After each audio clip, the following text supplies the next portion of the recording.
Au nom du Père et du Fils et du Saint-Esprit. Amen. Seigneur, nous croyons en toi. Fais grandir en nous la foi. Évangile de Jésus-Christ selon saint Marc. En ce temps-là, Jésus se rendit dans son lieu d'origine, et ses disciples le suivirent. Le jour du sabbat, il se mit à enseigner dans la synagogue. De nombreux auditeurs, frappés d'étonnement, disaient « D'où cela lui vient-il?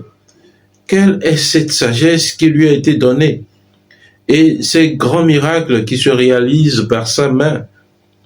N'est-il pas le charpentier, le fils de Marie, et le frère de Jacques, de José, de Jude et de Simon? Ses sœurs ne sont-elles pas ici chez nous? » Et ils étaient profondément choqués à son sujet. Jésus leur disait, « Un prophète n'est méprisé que dans son pays, sa parenté et sa maison. » Et là, il ne pouvait accomplir aucun miracle.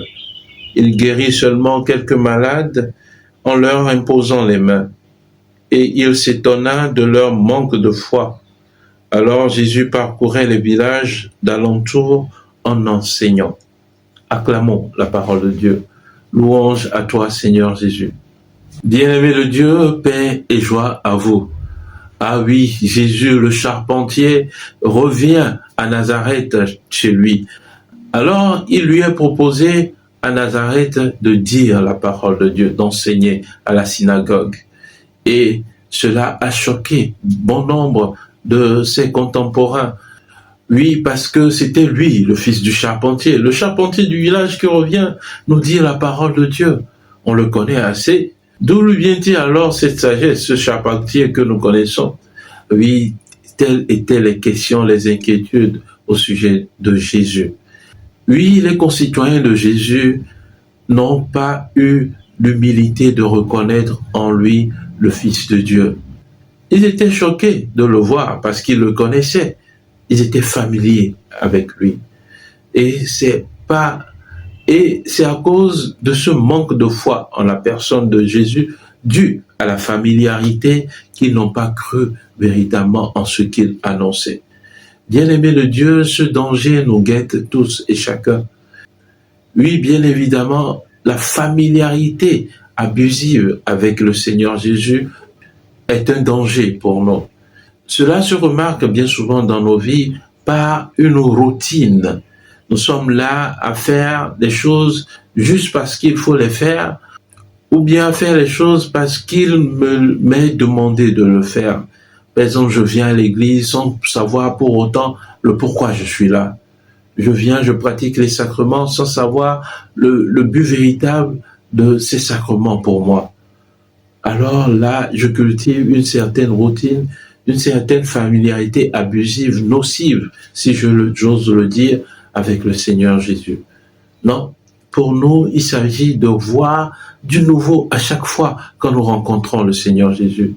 Oui, je viens à l'église, je pratique ma vie de sacrement.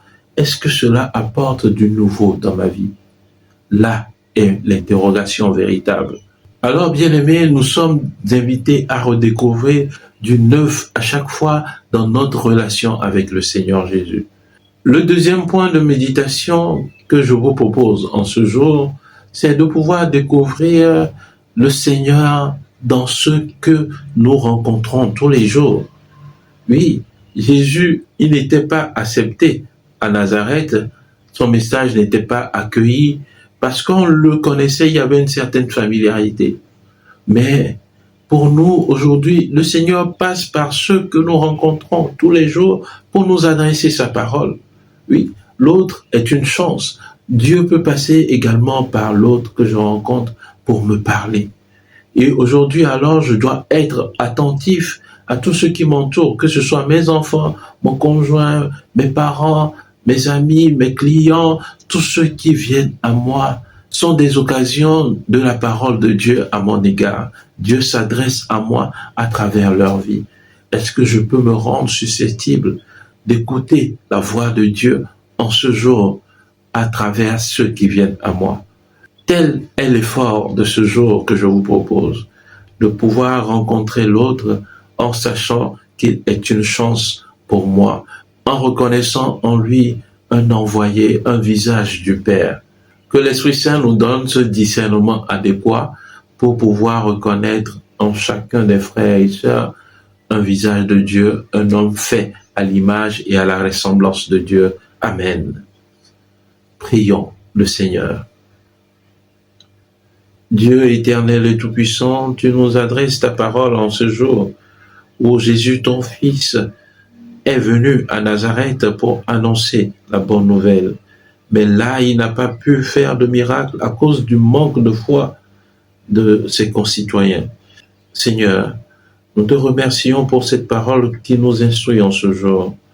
Donne-nous de faire grandir notre foi en reconnaissant en l'autre ton visage, en reconnaissant en l'autre un homme, une femme fait à ton image et à ta ressemblance, une occasion qui nous est donnée et par laquelle tu t'adresses à nous.